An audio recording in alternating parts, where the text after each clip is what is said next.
En esta segunda parte de cosecha y post cosecha de hortalizas vamos a ver aspectos relacionados con la post cosecha. ¿Qué es lo más importante que tenemos que saber? Como siempre, la fisiología y la genética del producto agrícola o hortícola. En el manejo de la post cosecha, el aspecto fundamental es saber que cualquier vegetal tiene una diferencia fundamental con cualquier ser animal. Fuera de la estructura celular, lo más importante es que cualquier vegetal continúa vivo aún después de cosechado. Por lo tanto, continúa respirando, madurando e inclusive iniciando los procesos de senescencia. Y están expuestos a la pérdida de agua por la transpiración y por otros fenómenos fisiológicos. Este es el elemento más importante, porque la célula viva es la que nos permite poder prolongar la vida post cosecha de un alimento. ¿Qué influye en la post cosecha? Los factores de precosecha, de acuerdo a cómo haya crecido, si tuvo un exceso de nitrógeno, si tuvo un exceso de agua, va a tener una vida post cosecha diferente a si tuvo menor cantidad de agua o si tuvo una fertilización balanceada. El producto tiene factores que dependen de la genética, del tipo de órgano que cosechamos y de factores químicos y nutricionales, como decíamos recién, por ejemplo, la fertilización o la abundancia o no de riego antes de la cosecha. Entonces, dentro de la post cosecha tenemos los medios bióticos, el riesgo de plagas y enfermedades, pero nosotros nos ocupamos básicamente del medio abiótico, donde el factor más importante es la temperatura y el mantenimiento de la humedad ambiente. Los gases, si bien son importantes, no son primordiales. Lo más importante es la temperatura, porque la temperatura es lo que me va a regular la vida post cosecha, las reacciones enzimáticas de la vida post cosecha. Y en base a esto se basan las prácticas de post cosecha. Nosotros tenemos una etapa de crecimiento, una etapa de desarrollo de la iniciación de un ser vivo vegetal hasta la muerte. Y tenemos la maduración fisiológica, que es la maduración cuando la planta está lista para reproducirse, que es el elemento más importante que tiene cualquier ser vivo, mantener la especie. Y tenemos la madurez de consumo, que no necesariamente coincide con la madurez fisiológica. Por ejemplo, la madurez comercial en algunos casos puede ser un brote, como en el espárrago, una inflorescencia, como en el brócoli, un fruto parcialmente desarrollado, como el maíz dulce, o un fruto completamente desarrollado, como puede ser el tomate, y también pueden ser raíces, que depende también del estadio, es que van a ser listos para el consumo o no, como la zanahoria o un tubérculo como la papa. ¿Y cómo determinamos la cosecha? Los índices de cosecha están determinados por unidades de calor, en los casos de arveja, choclo y tomate, ¿se acuerdan los grados 10 acumulados? La zona de abscisión, si se desprende fácilmente el fruto o no, en el caso del melón, del tomate, la reticulación en el caso del melón. En muchas hortalizas depende del tamaño, porque es lo que nos está pidiendo el mercado, el grado de compactación en una inflorescencia, por ejemplo en el brócoli, o en la lechuga, en las hojas, y la cantidad de sólidos solubles en melón y sandía. El proceso más importante, tenemos oxígeno. El oxígeno pasa por gradiente. Entonces, tenemos la oxidación de reservas, básicamente almidones y azúcares. ¿Eso qué produce? Calor y una emisión de anhídrido carbónico y de agua hacia el ambiente. Entonces, la temperatura, ¿por qué es muy importante? Porque a mayor temperatura, mayor tasa respiratoria. Las heridas también, porque las heridas generan una zona donde se produce mucho etileno, que es el gas de la maduración, y al mismo tiempo aumenta la tasa respiratoria. Y también es muy importante tener ventilación en el almacenaje para poder evitar problemas de post.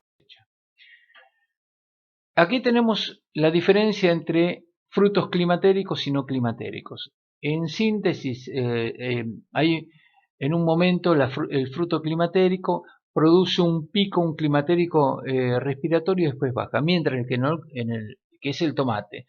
Y en el no climatérico, por ejemplo la frutilla, no hay ese pico. y la madurez comercial depende del momento en el cual nosotros estamos cosechando. La gran diferencia entre climatéricos y no climatéricos es que el climatérico en general tiende a tener una persistencia mayor en el almacenamiento y nos permite cosecharlo en determinados estados. ¿Cuáles son los climatéricos? Tomate, melón, sandía, manzana, pera, durazno, ciruela. Y los no climatéricos, el pepino, la frutilla, la cereza, la uva, los cítricos.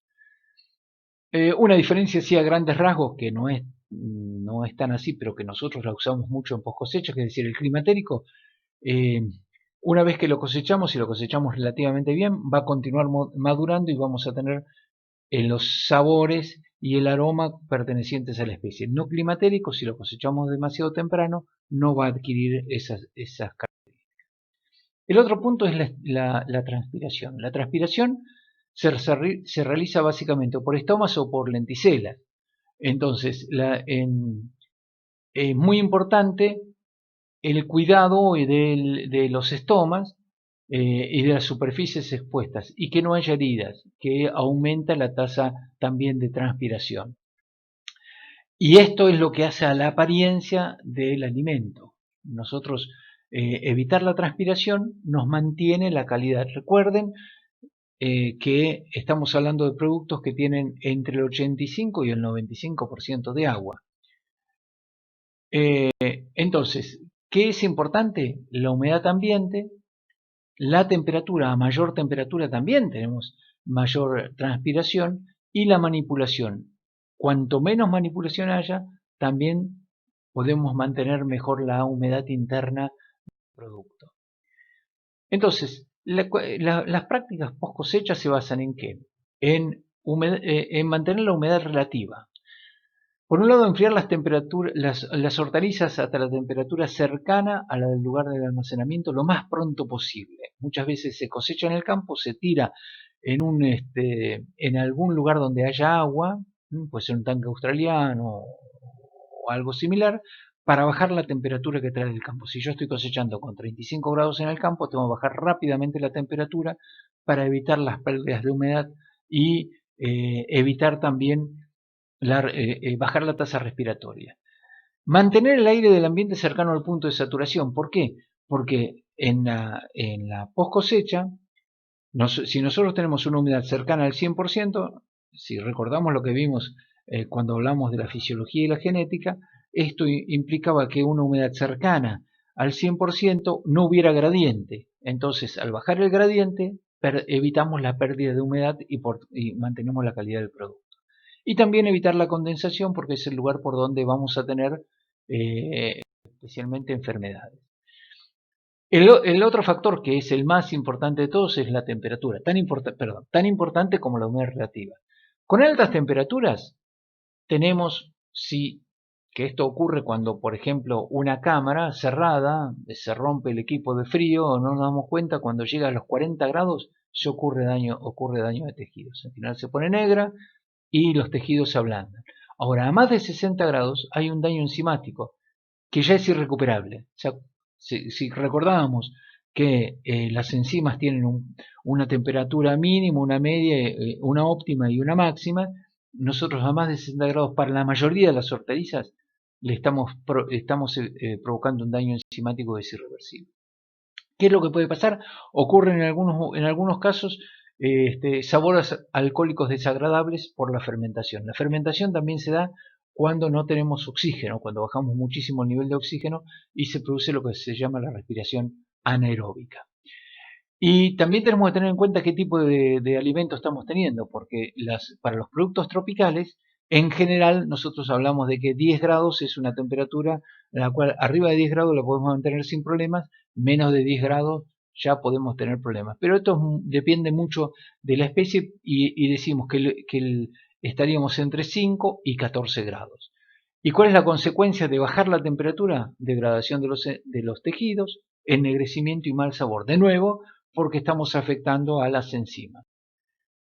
El otro punto que tenemos que considerar es lo que se llama el déficit de presión de vapor, que es el elemento más importante, que es la diferencia entre la cantidad de agua en el aire que está en forma de vapor, y la cantidad de humedad que puede haber cuando está saturado de agua, vapor. En otras palabras, cuánta humedad va a pasar del alimento hacia el ambiente.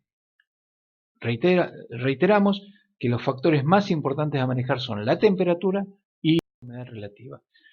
En el trabajo práctico tienen este nomograma que podemos ver que a una temperatura, en este caso pusimos 5 grados, si la humedad relativa es del 95%, el déficit de presión es 0,4. Pero si bajamos a un poquitito menos, al 90%, que no es mucho de humedad relativa, ya el déficit de presión es 1. Significa que la pérdida de humedad va a ser muy importante en los productos. Veamos también el efecto de la temperatura sobre la tasa respiratoria.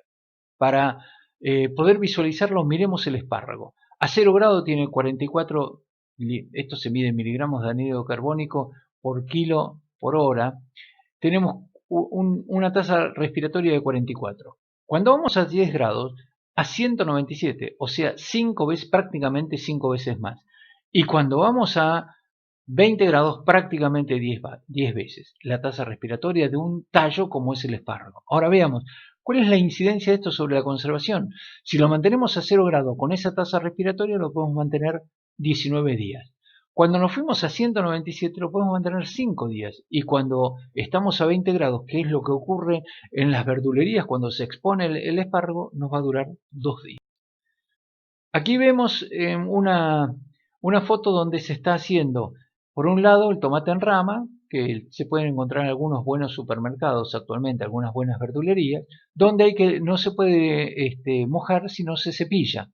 Y por otro lado, a la derecha, una foto de cómo hacer el tamañado para poder hacer las diferentes calidades. En este caso se utiliza un cartón con diferentes agujeros que permite saber cuál es el tamaño que debemos utilizar. Algunas formas de protección de las hortalizas, algunos plásticos que son transparentes al anhídrido carbónico. Un módulo de lavado sencillo, muy sencillo, porque no tenemos que hablar de equipos. Acá este es un sistema de acondicionamiento con un tractor. Esto es un trabajo de la FAO que se utiliza en muchos países. Y aquí vamos a un galpón de empaque más moderno, donde en cada una de estos lugares tenemos una balancita que toma el peso de la fruta, y a su vez en esa parte verde es probable o podemos tener una cámara que le saca una foto a cada una de las en este caso tomate. Acá vemos la línea completa y de acuerdo al color y al peso lo va a ir tirando en los diferentes lugares que vemos a la derecha. Aquí se hace una segunda selección, o que es previa, para poder descartar lo que no va a tomar ni la cámara de fotos ni la balancita, pero por ejemplo algunos que estén podridos o que tengan algún tipo de problemas, una preselección. Esto es muy importante. Acá pueden ver unos plásticos que lo que hacen es bajarle la energía cinética que tiene el fruto. Entonces de esa forma, cuando llega pierde velocidad, y lo que se hace con esto es evitar golpes. Aquí es uno de los tambores. Fíjense también la caída de la fruta. Tenemos que evitar cualquier objeto de hierro que le pueda pegar un golpe, y este tambor, en la medida que se va llenando, tiene un resorte, va bajando, y con eso se mantiene digamos bien la fruta. Y finalmente aquí tenemos un tanque donde podemos ver la aplicación de algún producto, algún fungicida, alguna cera en caso de ser necesario, algún tratamiento post cosecha para una larga conservación. Hasta aquí entonces la segunda parte de post cosecha, de la unidad de cosecha y post cosecha. Reiteramos que es importante, lo que necesitamos es estudiarlo del manual de producción de hortalizas.